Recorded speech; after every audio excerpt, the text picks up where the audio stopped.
Novel mister right writer منال ثنا قسط number 22۔ ایک ہفتے سے مسلسل اس کی گمشدگی اس سے شدت سے محسوس ہوئی تھی۔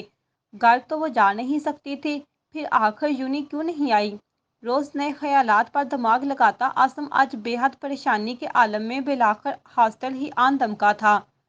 سارا کے کمرے تک ملاقات کی اطلاع پہنچ چکی تھی اور وہ پچھلے 10 منٹ سے اس کی آمد کا بے چینی سے انتظار کر رہا تھا۔ کچھ لمحوں بعد قدموں کی چاپ سن کر وہ سارا کا چہرہ دیکھنے کو پلٹا تو سارا بے قراری پھیکی پڑ گئی۔ سامنے سمن کھڑی تھی۔ تشویش کا ایک نیا دور شروع ہوا کہ وہ کیوں نہیں آئی تھی۔ اس کی دونوں سہیلیوں سے بھی وہ اچھے سے واقف تھا، ان دونوں کی بھی عاصم سے خوب بنتی تھی۔ سارا کیوں نہیں آئی؟ وہ یونی بھی نہیں آ رہی، میری کال بھی نہیں اٹھا رہی۔ اب جو آئی تھی اسی سے پوچھنا پڑا۔ وہ پریشانی میں سوالات کی بوچھار روک نہیں سکا تھا۔ اس کی طبیعت ٹھیک نہیں ہے، اس لیے یونی بھی نہیں آ رہی۔ سمن نے بڑے احسان جتانے والے انداز میں بتایا۔ ایسے تو وہ کبھی اس سے مخاطب نہیں ہوتی تھی، بلکہ سینئر اور سارا کا کزن مشہور ہونے کی وجہ سے وہ اس کی بہت عزت کرتی تھی۔ کیا ہوا اسے؟ سوچوں کو جھٹک کر اس نے پریشانی سے پوچھا۔ پچھلے 3 روز سے وہ بخار میں پھنک رہی ہے۔ وارڈن میم سے اس کی میڈیسن وغیرہ لے کر سارا دن اس کا خیال رکھا جاتا ہے، مگر صبح یونی ٹائم پر اس کی حالت ویسی ہی ہو جاتی ہے۔ اس کا انداز اب بھی ہر درجہ روکھا تھا، مگر سارا کے لیے فکر صاف جھلک رہی تھی۔ عاصم کی بے چینی بڑھ گئی تھی۔ اسے بلاؤ، میں اسے دیکھنا چاہتا ہوں۔ کوئی بھی لحاظ کیے بغیر اس نے بے تابی سے کہا۔ سمن نے آنکھیں چھوٹی کیے اسے گھورا۔ تیوری چڑھ گئی تھی۔ جس نے اس کا سب کچھ برباد کیا وہ اسے کبھی نہیں ملنا چاہتی۔ ویسے بھی اس وقت اس کی طبیعت ٹھیک نہیں۔ کچھ تانے کے انداز میں جواب دیتے اس نے آخر میں بڑی بے نیازی سے کہا۔ ایک ہفتے سے اس کی گمشدگی کی جو ممکنہ وجہ اسے سمجھ آئی تھی وہ یہی تھی کہ سارا کے دل میں اب بھی اس کے لیے کینہ بڑا ہوگا، مگر سارا تو یہاں تو اس کی سہیلیاں بھی عاصم کے متعلق غلط گمان کرنے لگی تھی۔ میرا کوئی قصور نہیں، پھر بھی میں نے سب ٹھیک تو کر دیا ہے۔ اپنی آواز کی پستی وہ خود بھی محسوس کر سکتا تھا۔ اس نے حوالہ دینے کی کوشش کی تھی، اس سے یاد دلایا تھا کہ جیسے 1 گھنٹے میں سارا کی زندگی کو طوفانوں کی زد میں لایا گیا تھا، ویسے ہی دوسرے چند گھنٹوں میں سب کچھ پہلے جیسا بھی اسی نے کروایا تھا۔ اسے پھر بھی آپ سے نہیں ملنا، اب میں کیا کہہ سکتی ہوں؟ سمن نے اپنی بیزاری چھپانے کی کوشش نہیں کی تھی۔ گزشتہ ہفتے جو ہوا وہ یاد تو اسے بھی اچھے سے تھا۔ کیسے یکدم یونی کی انکوائری ٹیم نے اپنے الزامات واپس لیے تھے، بغیر کسی پیش و پش کے چند ہی گھنٹوں میں ان کی غلط فہمی کا شکار ہوئی سارا سے معافی مانگی تھی۔ جانے وارڈن کے آفس میں ایسی کون سی باعث شخصیت بیٹھی کہ جیسے اس واقعے نے یکدم طوفان اٹھایا تھا، بالکل ویسے ہی لمحوں میں وہ طوفان سمیٹ دیا گیا تھا۔ یوں جیسے اس کے اثار تک مٹ گئے ہوں۔ وارڈن نے ہاسٹل کی سب لڑکیوں کو اکٹھا کر کے سارا کی بے گناہی کا اعلان کیا تھا۔ وہ دونوں حقیقتاً عاصم کی گرویدہ ہو گئی تھی، جس نے چند گھنٹوں میں ہی سارا کا تباہ ہوتا مستقبل اور کردار محفوظ کیا تھا، مگر جسے گرویدہ ہونا چاہیے تھا وہ تو جانے کون سے غم سینے سے لگائے پڑی تھی کہ بیماری ہی جان نہیں چھوڑ رہی تھی۔ جانے وہ کس حال میں ہوگی، آخر اسے ہو کیا گیا ہے؟ ایسی بھی کیا نزاکت کے بیمار ہی ہو گئی؟ آخر کو عاصم کی تان بھی سارا کی نزاکت پر ہی ٹوٹی تھی۔ وہ جو اور بھی کہہ لیتا، مگر سارا کے معاملے میں جو لفظ اس کے ذہن میں سب سے پہلے آتا تھا وہ نزاکت ہی تھا۔ بہرحال اب کی بار معاملہ پیچیدہ معلوم ہوتا تھا۔ تفکر کی لکیریں اس کی روشن پیشانی پر صاف دکھائی دیتی تھیں۔ ماتھا مسل کر اس نے اپنے اضطراب کو کم کرنے کی کوشش کی۔ سر اٹھایا تو دیکھا کہ سمن بھی غائب تھی۔ جانے وہ کب گئی تھی؟ شاید اس وقت جب وہ گہری سوچ میں تھا۔ وہ ایک دفعہ پھر سوچ میں ڈوبتا کہ سیڑھیاں اترتی وارڈن نظر آئی۔ میم زوبیا؟ وہ بے چینی سے ان کی طرف لپکا۔ ویٹنگ ایریا سے کوئی ملاقاتی نکل کر ہاسٹل کی حدود میں پہلی دفعہ داخل ہوا تھا۔ اس کی جرأت دیکھ کر وارڈن اش اش کر اٹھی۔ اگر جو اس کے سورسز یاد نہ آتے وہ اس کی ٹھیک ٹھاک بے عزتی کر دیتی۔ پورا ہاسٹل ہی اس ایک دن میں اچانک آئے اور چند گھنٹوں میں اپنے آثار سمیٹ مٹ جانے والے طوفان سے واقف تھا۔ او آپ؟ ہونٹوں کو سکیڑ کر کہتے اس نے بمشکل اپنے تاثرات درست کیے۔ سارا سے ملنے آئے ہیں؟ اس کے علاوہ اور کیا وجہ ہو سکتی تھی؟ اس دن والی عاصم کی بے قراریاں، اپنے آفس میں اس کی دوستوں سے ہوئی شدید لڑائی، سارا کے لیے بے حد مضطرب اور پریشان ہونا، اسے تسلیاں دینا، پیار محبت سے سمجھانا اور کوئی نہیں تو کم سے کم وارڈن ضرور کچھ جان چکی تھی۔ یس میم، مجھے گھر سے پتہ چلا ہے شی از ناٹ وین۔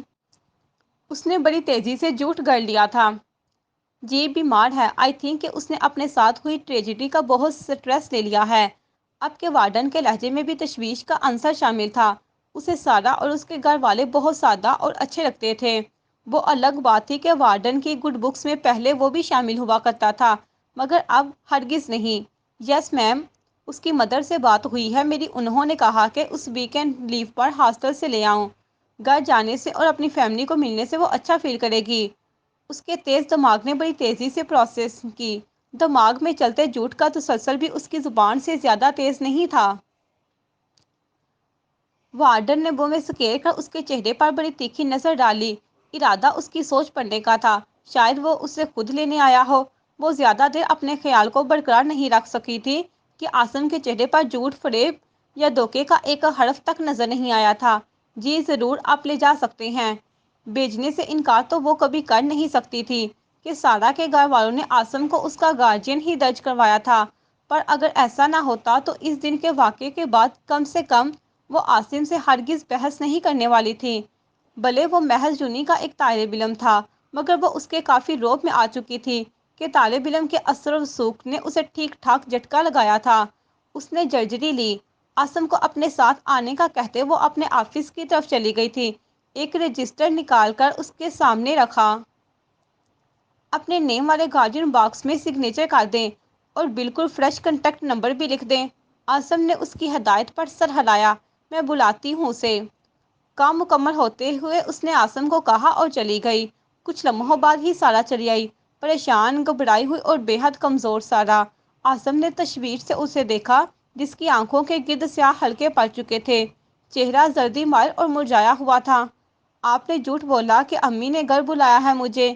عاصم کے کچھ بولنے سے پہلے ہی اس نے تشویش زدہ حیرت سے کہا۔ آواز تیز تھی۔ آہستہ بولو سارا۔ وارڈن کا آفس ہونے کی وجہ سے عاصم نے پریشانی سے ٹوکا۔ آپ میرا ویکینڈ آف لے چکے ہیں، آپ کا دماغ بالکل کام نہیں کر رہا شاید، ایک دفعہ پھر میرا کردار مشکوک بنانا چاہتے ہیں آپ۔ اس کی آواز پر آ گئی تھی۔ کچھ دن پہلے ہوئے واقعے کا خوف اب بھی ہنوز تھا۔ کسی کو کچھ پتہ نہیں چلے گا، میں سنبھال لوں گا۔ آپ سنبھال لیں گے یا نہیں، پر میں کہیں نہیں جاؤں گی آپ کے ساتھ۔ غصے سے اس کی آواز تیز ہونے لگی تھی۔ اب تم اپنا تماشا خود ہی بنا رہی ہو سارا، کہا ہے نا چلو، دیکھو وارڈن آ رہی ہے۔ دبی دبی آواز میں سمجھاتا وہ باہر سے آتی وارڈن کو دور سے دیکھ کر ہی اٹھ کھڑا ہوا تھا۔ سارا نے خوفزدہ نظروں سے اندر آتی وارڈن کو دیکھا، جیسے اس کے کچھ سن لینے سے ڈر گئی ہو۔ وارڈن نے ان دونوں کو دیکھ کر خوشگوار مسکراہٹ اچھالی تو سارا نے سکھ کی سانس بھری اور وارڈن کی اجازت ملنے پر بڑی خاموشی اور شرافت سے عاصم کے ساتھ چل پڑی۔ ہاسٹل سے نکل کر یونیورسٹی کی پارکنگ میں آنے تک اس نے بڑی دقت سے اپنا خوف اور غصہ دبا کر رکھا تھا۔ عاصم کو اپنے لیے پیسنجر سیٹ کا دروازہ کھولتے دیکھ کر بالآخر وہ بیزاری، کوفت اور غصے کی ملی جلی کیفیت میں تقریباً چیخ ہی اٹھی تھی۔ آپ سمجھ کیوں نہیں رہے؟ کوئی بھی اونچ نیچ ہو گئی تو کون ذمہ دار ہوگا؟ اگر امی یا بائی کی کال چلی گئی ہاسٹل تو کیا ہوگا؟ حقیقت کے اس پہلو نے تو چند لمحے کو عاصم کی آنکھیں بھی کھول کر رکھ دی تھی۔ سارا اس کے چہرے کا رنگ پھیکا پڑتے دیکھ سکتی تھی، مگر یہ تاثر اس کے چہرے پر محض چند ثانیے رہا تھا کہ ساری بشاشت لمحوں میں برقرار ہوئی تھی، جیسے حل سوچ لیا گیا تھا۔ میں اس کار والے مسئلے کا حل نکال لیتا ہوں، تم فی الحال گاڑی میں بیٹھو۔ ماتھے پر گرے بالوں کو بڑے انداز سے پیچھے کرتے اس نے حکمیہ انداز میں کہا۔ ناچار اسے بیٹھنا پڑا۔ اب وہ کم سے کم اس یونیورسٹی میں اپنی ذات کے ساتھ منسوب کوئی اسکینڈل برداشت کرنے کی ہمت نہیں رکھتی تھی۔ اپنی اس بے بسی پر روتے وہ فرنٹ سیٹ پر براجمان دونوں ہاتھوں سے آنکھیں پونچھتی جا رہی تھی، جب عاصم نے آ کر ڈرائیونگ سیٹ سنبھالی۔ گاڑی مین سڑک پر ڈالنے تک اس کی سوں سوں سن کر اسے بھرپور نظر انداز کرنے کی کوشش کرتا رہا۔ اگر آپ یہ سب کر کے اپنی منمانی کر چکے ہیں تو برائے مہربانی مجھے میرے گھر چھوڑائیں، میں آپ کے ساتھ ایک سیکنڈ نہیں رکنا چاہتی۔ اسے مکمل بے نیازی برتتے دیکھ کر روتی ہوئی سارا نے دو ٹوک انداز میں کہا۔ دماغ ٹھیک ہے؟ گھر والوں کو اچانک میرے ساتھ آنے کی کیا وجہ بتاؤ گی؟ عاصم نے حیرت سے اس کی طرف دیکھا۔ یقیناً اس کا دماغ چل گیا تھا۔ جو بھی کہوں گی وہ میرا مسئلہ ہے، مگر آپ کے ساتھ۔ شٹ اپ سارا، ایک تو تمہارا بلا سوچوں اور پھر تمہاری زبان درازی برداشت کروں۔ وہ درستی سے بولتی جاتی کہ آسم نے سختی سے اس کی بات کاٹی۔ بلا؟ یہ میرا بلا ہے؟ ہاسٹل میں کسی کو پتہ چلا کہ ویکینڈ کے 2 دن میں اپنے گھر کی بجائے آپ کے ساتھ؟ وہ بولتے بولتے رکی۔ گزشتہ 1.5 مہینے میں اپنے ساتھ ہوئے تمام واقعات نے اسے بے بسی کے شدید احساس سے دوچار کروایا تھا۔ جب سے آپ کی حقیقت پتہ چلی ہے میری زندگی عذاب ہو گئی ہے۔ بڑائی آواز نے اس نے مزید رونا رویا اور آتن دونوں ہاتھوں سے آنکھیں رگڑیں۔ اس کے شکموں پر آسم نے بیزاری سے سر جھٹکا اور خاموش رہنے میں ہی عافیت جانی۔ یوں بھی اس کی کملائی صورت اور تیزی سے گری صحت نے آسم کو بے حد پریشان کیا تھا۔ محبت کے علاوہ اسے سارہ سے بہت ہمدردی محسوس ہونے لگی تھی، اس لیے وہ فی الوقت اسے بغیر تنگ کیے کچھ وقت دینا چاہتا تھا۔ کچھ دیر وہ اسلام آباد کے مشہور ہوٹل کے باہر موجود تھے۔ چلو آؤ۔ گاڑی پارک کر کے اس نے مکمل بے نیاز بنی سارہ کو مخاطب کیا۔ وہ جانے کن سوچوں میں چونک کر نکلی تھی۔ ایک نظر ہوٹل کو دیکھ کر اجنبی سے پوچھا، جی آپ کہاں لے آئے ہیں مجھے؟ میرے گھر والے آپ پر ٹرسٹ کرتے ہیں اور آپ نے اس کا ناجائز فائدہ اٹھایا۔ نہ صرف ہاسٹل سے چھٹی کروا دی بلکہ آپ مجھے ہوٹل میں۔ بدگمانی اب حد سے اس قدر بڑھ چکی تھی کہ وہ ایک لمحے کو بھی آسم کے متعلق مثبت گمان نہیں کر سکتی تھی۔ آسم کے دل کو ہمیشہ کی طرح ٹھیس پہنچی، مگر وہ ظاہر کرنے کی بجائے بڑے تحمل سے اس کی بات کاٹ گیا۔ سارہ، ہم یہاں بس لنچ کرنے آئے ہیں، بس لنچ۔ Is that clear? بڑے ٹھنڈے انداز میں اس نے استفسار کیا۔ ایک لمحے کو بھی سارہ کو اپنے شک کرنے پر افسوس نہیں ہوا تھا۔ ہاں البتہ ایک اور ضد یاد آئی تھی، مجھے کچھ بھی نہیں کھانا۔ سیٹ کی پوچھ سے ٹیک لگاتے اس نے اعلان کیا۔ تو کیا منڈے تک یہیں ایسے ہی بیٹھی رہو گی؟ آسم نے بیزاری سے پوچھا۔ منڈے تک؟ سارہ کے وجود کو جھٹکا لگا تھا، وہ تو اچھل ہی پڑی تھی۔ ٹیک چھوڑتے مکمل آسم کی طرف گھومتے وہ آنکھیں پھیلائے اسے دیکھ رہی تھی۔ ہاں میں آج سے منڈے مارننگ تک کی چھٹی لے کر آیا ہوں، جیسے پہلے تم ویکینڈ منانے اپنے گھر جاتی ہو بالکل ویسے، آسم نے بڑے آرام سے بتایا تھا۔ واٹ؟ 2 دن میں کہاں رہوں گی؟ سارہ کی آواز گہرے صدمے سے کم نہ تھی۔ جہاں میں لے کر جاؤں گا۔ آسم کی بے نیازی ہنوز تھی، کندھے جھکا کر بولتا وہ سارہ کو زہر لگا تھا۔ آپ کو لگتا ہے کہ میں آپ کے ساتھ جانا چاہتی ہوں؟ اس نے سرد لہجے میں پوچھا۔ اس کے سخت گیر لہجے کو محسوس کرتے سیٹ بیلٹ کھولتے آسم کے ہاتھ تھمے تھے۔ پہلے آپ وارڈن سے جھوٹ بول کر مجھے آکورڈ سچویشن میں پھنسا کر ہاسٹل سے باہر لے آئے، اور اب آپ چاہتے ہیں کہ میں 2 دن آپ کے ساتھ آپ کی پسند سے گھومتی پھروں؟ اس کا انداز ہنوز تھا۔ آپ کو کس نے کہہ دیا کہ میں آپ کو بھروسے کے لائق بھی سمجھتی ہوں؟ وارڈن کے سامنے آپ کے ساتھ آنا میری مجبوری تھی، پر اب میری کوئی مجبوری نہیں ہے۔ اس کی ہر درجہ بدگمانی اور نفرت پر آسم کے چہرے کا رنگ پل میں بدلا تھا۔ وہ دکھ سے اسے ہی دیکھ رہا تھا۔ جب سارہ نے گود میں رکھے اپنے ہینڈ بیگ سے موبائل برآمد کیا، کیا کر رہی ہو سارہ؟ آسم کا فوراً ماتھا ٹھنکا، جب سارہ بڑی پھرتی سے کوئی نمبر ملا کر موبائل کان سے لگا چکی تھی۔ شارم بائی کو بتانے لگی ہوں کہ ان کی بیوی کی وجہ سے ان کی بہن کس عذاب میں پھنس چکی ہے، اور آپ کی حقیقت۔ آسم کی آنکھیں پھٹنے کی حد تک کھل گئی۔ خطرے کی گھنٹیاں اسے چاروں طرف سے سنائی دے رہی تھیں، لیکن اس کا دماغ تو کسی بھی حالت میں کام کرنا نہیں چھوڑتا تھا۔ اس نے آؤ دیکھا نہ تاؤ سارہ کا موبائل جپٹ کر ملی ہوئی کال بند کرنا چاہیے۔ کون سی حقیقت سارہ؟ اسپیکر پر شارم کی آواز ابھری، وہ جیسے اس کی بات سن چکا تھا یا بس آخری بات۔ اب کال کاٹتا آسم کے لیے مشکل تھا۔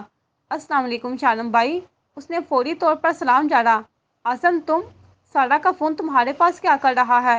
سارہ کے پاس ہو، ٹھیک تو ہے نا وہ؟ دوسری طرف آسم کی آواز سن کر شارم بے حد پریشان ہوا تھا۔ اوفو، اتنے سوال ایک ساتھ، سانس تو لے لے۔ جی میں سارہ کے پاس ہوں اور وہ بالکل ٹھیک ہے۔ اس نے اپنا انداز بالکل ہلکا پھلکا ہی رکھا۔ سارہ نے کڑ کر اس کی طرف دیکھا اور اپنا موبائل اس سے چھیننے کی بجائے تیز آواز میں بولی، شارم بائی مجھے کچھ بتانا ہے آپ کو، مجھ سے بات کیے بغیر۔ سارہ میرے بھی بھائی ہیں وہ، جو بات تم نے کرنی ہے وہ میں بھی کر سکتا ہوں۔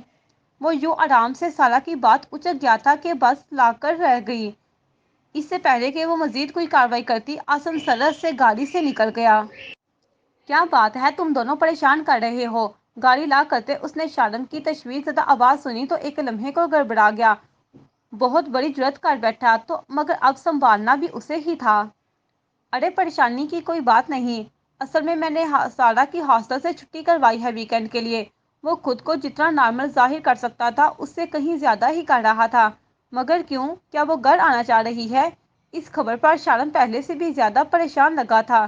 نہیں بھائی، وہ اصل میں میرا لاسٹ سیمیسٹر ہے تو میری کلاس اس ویکینڈ پر پورا اسلام آباد گھومنے والی ہے، ٹور ہی سمجھ لیں۔ اور میرے فیلوز نے مجھے سارا کو بھی انوائٹ کرنے کی آفر کی۔ میں نے سوچا وہ بیچاری اب گھر بھی نہیں جا سکتی تو ہمارے ساتھ انجوائے کر لے گی۔ کچھ دیر پہلے کار والے مسئلے کا سوچا گیا، ہر ابھی بولا جانے والا جھوٹ ہی تھا۔ تمہارے فیلوز کے ساتھ سارا کا کیا لنک ہے؟ شارن کا انداز قدرے مشکوک تھا۔ عاصم کا اعتماد متزلزل ہوا۔ گھوم کر اس نے شیشے کے اس پار بیٹھی سارا کو دیکھا جو اب بے بسی کے زیر اثر اپنا پسندیدہ شوگر فرما رہی تھی۔ گلا کھنکار کر وہ قدرے توقف سے بولا، میرے فیلوز میں لڑکیاں بھی ہے شارن بھائی، وہ سب سارا کو میری کزن کی حیثیت سے جانتی اور بہت پروٹوکول دیتی ہیں۔ لیکن یہ آپ اتنی ناراضگی سے کیوں پوچھ رہے ہیں؟ آخری بات کہنے تک وہ اپنا اعتماد بحال کرنے میں کافی حد تک کامیاب ہو چکا تھا۔ عاصم، تمہیں سب سے پہلے مجھ سے یا امی سے پوچھنا چاہیے تھا۔ تم یوں بنا بتائے اس کی ہاسٹل سے چھٹی کروا لائے۔ شکوہ کناں انداز میں وہ ناراضگی سے بولا تو عاصم کو ٹھنڈے پسینے آنے لگے تھے۔ چند لمحے تو اسے کوئی جواب نہ سوجا مگر جلد ہی وہ خود پر قابو پا گیا۔ مجھے لگا کہ آپ نے مجھ پر ٹرسٹ کر کے ہی سارا کے گارڈینز میں میرا نام لکھوایا ہوگا، مگر شاید میں غلط تھا۔ آئی ایم ریئلی سوری اگر آپ کو برا لگا ہے، میں اسے ابھی ہی واپس چھوڑ آتا ہوں۔ اگر اس وقت اس کے باقی دوست دیکھ لیتے تو اسے بھی تیمور چودھری کی طرح بہترین اداکار قرار دیتے۔ نہیں اب رہنے دو، لے جاؤ ساتھ، پر خیال رکھنا اس کا۔ اس کی جذباتی تقریر پر شارن دھیما پڑ گیا تھا۔ اگرچہ یہ اس کی نادانی تھی مگر اس کے لیے عاصم بھی واصف ہی کی طرح قابل اعتبار تھا۔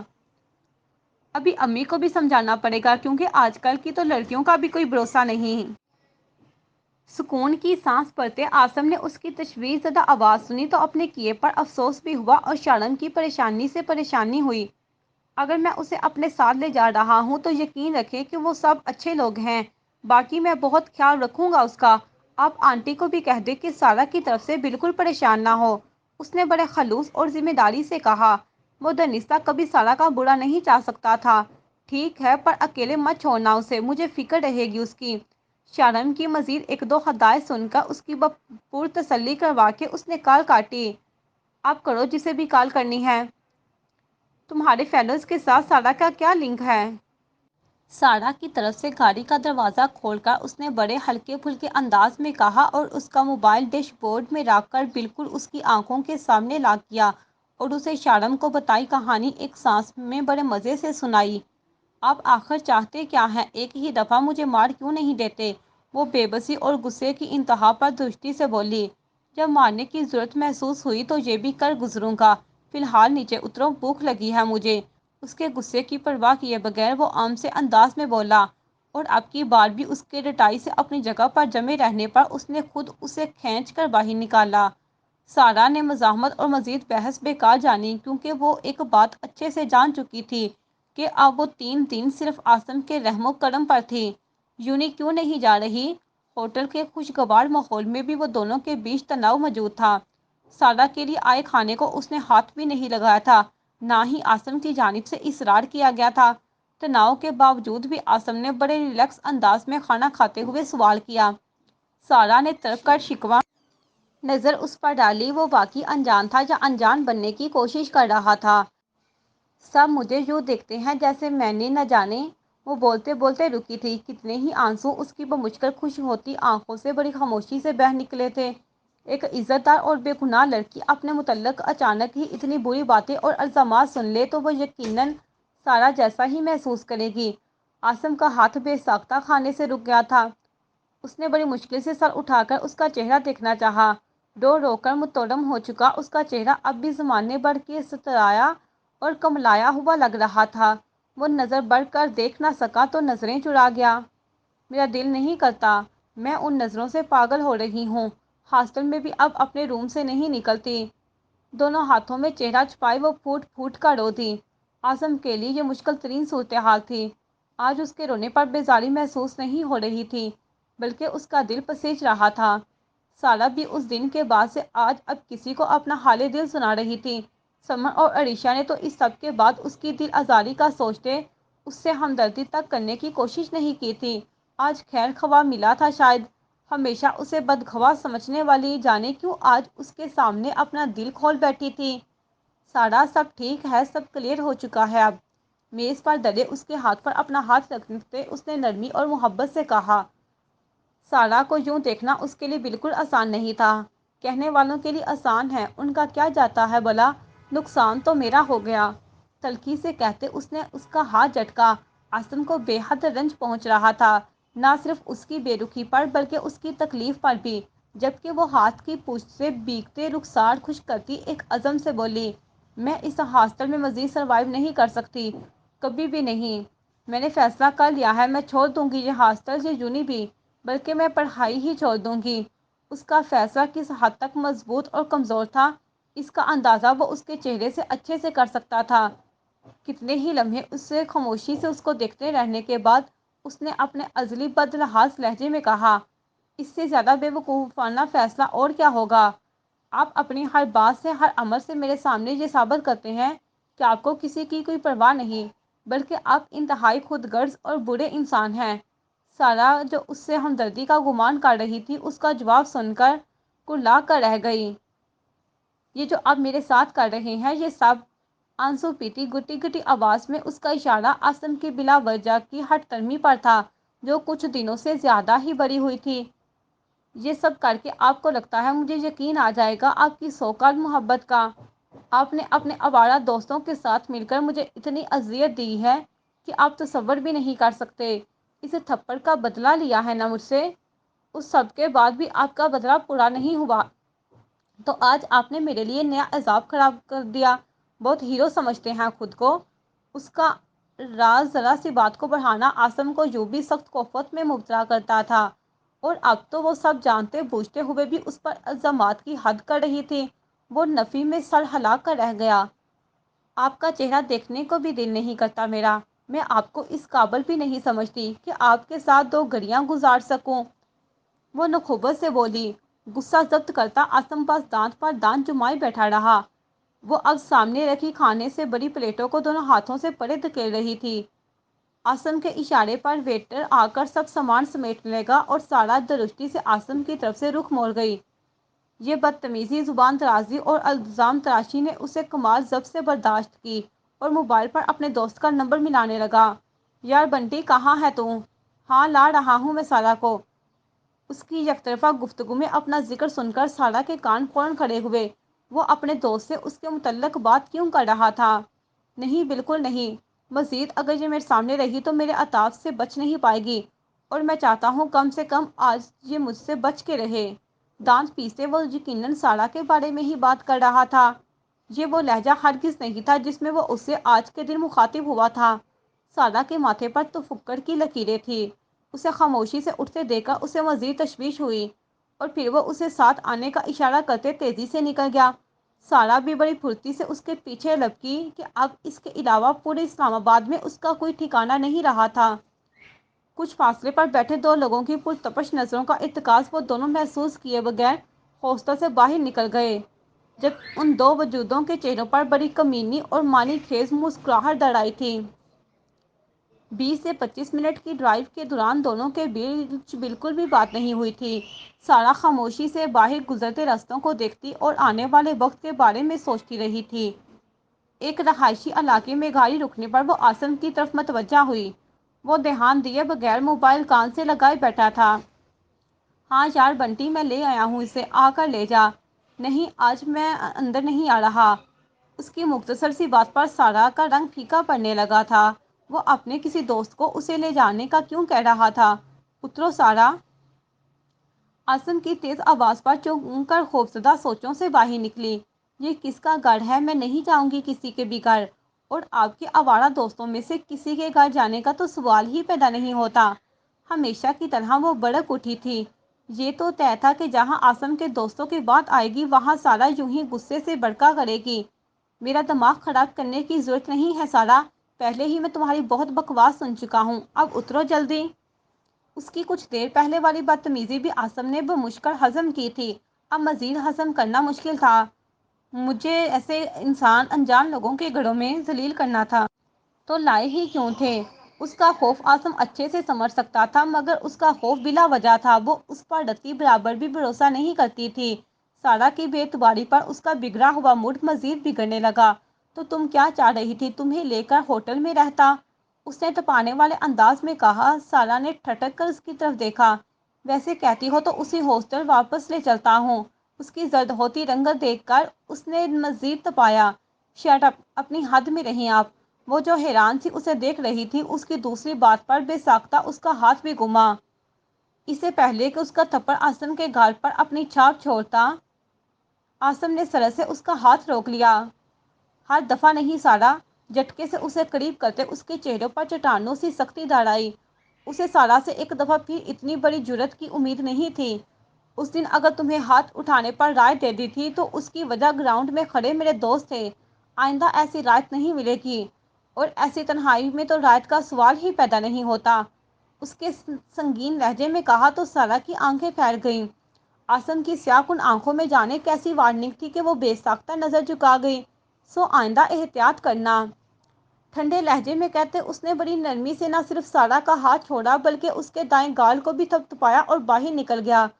گھوم کر سارا کی طرف آتے اس نے دروازہ کھولا تو چند لمحوں کے توقف کے بعد جانے کیسے وہ بھی بڑی شرافت سے باہر نکل آئی۔ اتنی فرمانبرداری پر عاصم مسکراہٹ دبا کر رہ گیا۔ وہ خاموشی سے گاڑی کے پاس کھڑی تھی جب سامنے موجود گھر کا گہرا سبزہ آہنی دروازہ کھلا اور عاصم کا دوست برآمد ہوا۔ یار تو بھی آجا، لنچ کر کے چلتے ہیں۔ عاصم سے گلگیر ہونے کے بعد اس نے اصرار کیا۔ نہیں، لنچ کر کے آئے ہیں ہم، تو اسے لے جا۔ سارا کو ساتھ لے جانے کا کہہ کر اس نے کھانے سے انکار کیا۔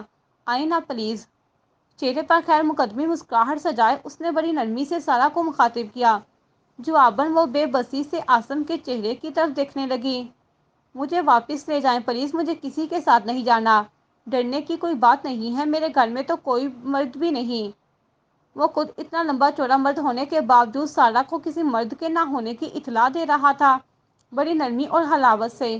سارا کا تو اب عاصم پر سے بھی اعتبار اٹھ چکا تھا، اس کے دوست پر کیسے کرتی؟